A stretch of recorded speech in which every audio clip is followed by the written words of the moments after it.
In today's video, I will start with another important recombinant tool, which is cloning vector, and we will see what is cloning vector and how it is used in recombinant DNA. So let's start.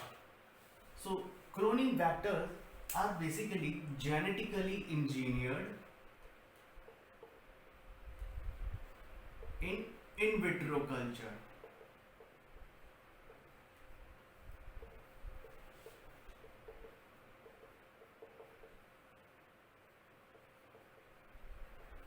So basically these vectors are the transmitter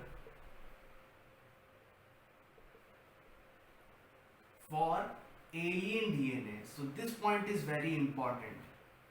Alien DNA, or we also call them foreign DNA. So what's the need of this foreign DNA? Actually these alien DNA are having some desired gene or gene of interest. Gene of interest. So these genes of interest are to be inserted into naturally occurring plasmid or bacteriophage to be integrated into plasmids and bacteriophage. So this transmission is done with the help of vectors.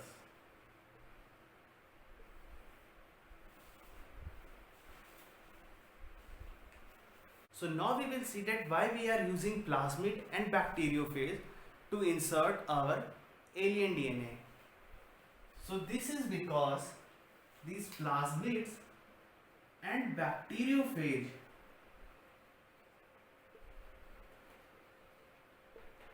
are having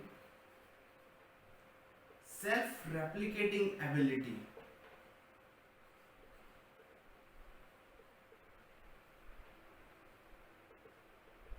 And they can make multiple copies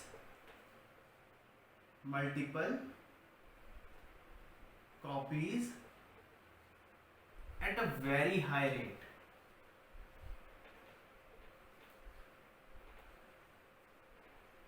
Like for example, for plasmid it is estimated that they can give 15 to 100 copies per cell.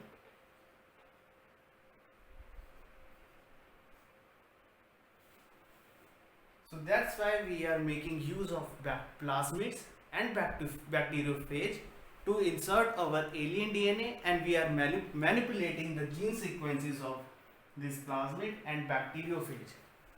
By now we have seen that vectors are a carrier which are helping alien piece of DNA to be integrated into naturally occurring plasmid or bacteriophage. Now we will see some important feature of this genetically engineered vector. So these important features are features of genetically engineered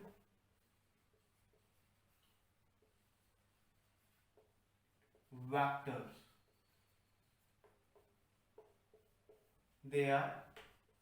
It should have specific origin of replication, which is known as ORI. Origin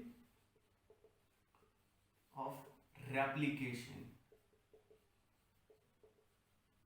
So basically this is the site where our desired gene or alien DNA which we are targeting should get replicated, and this site should give multiple copies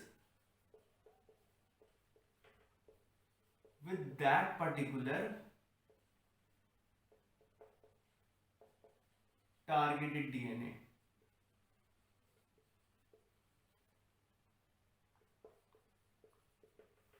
So this is one of the important feature, that it should have origin of replication.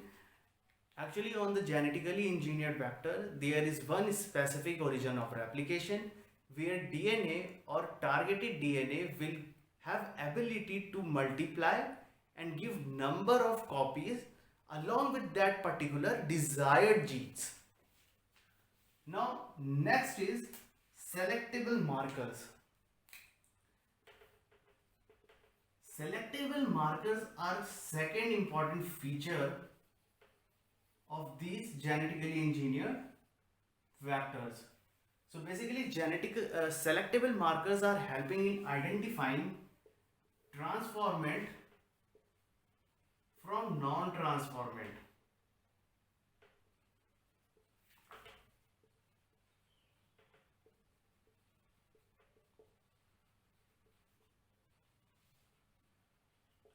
Actually, what is happening here, when some sequences of DNA are inserted into these vectors, then the properties are getting eliminated, and it is specific that the insertion of alien DNA is to be done at one of the antibiotic resistant gene.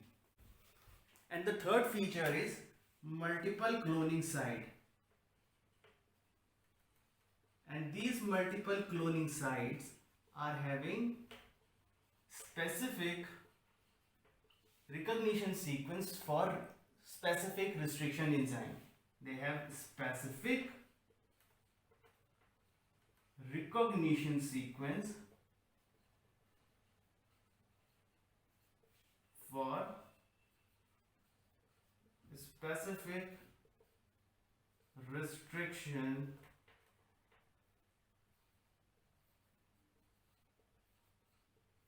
enzymes.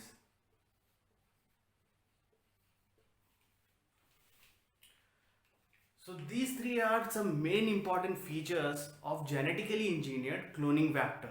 One important point to remember here is that the ligation will take place any of the restriction site where there is a antibiotic resistance genes are present. Why? We will see this with the help of example of PBR 322, which is a E. coli plasmid vector.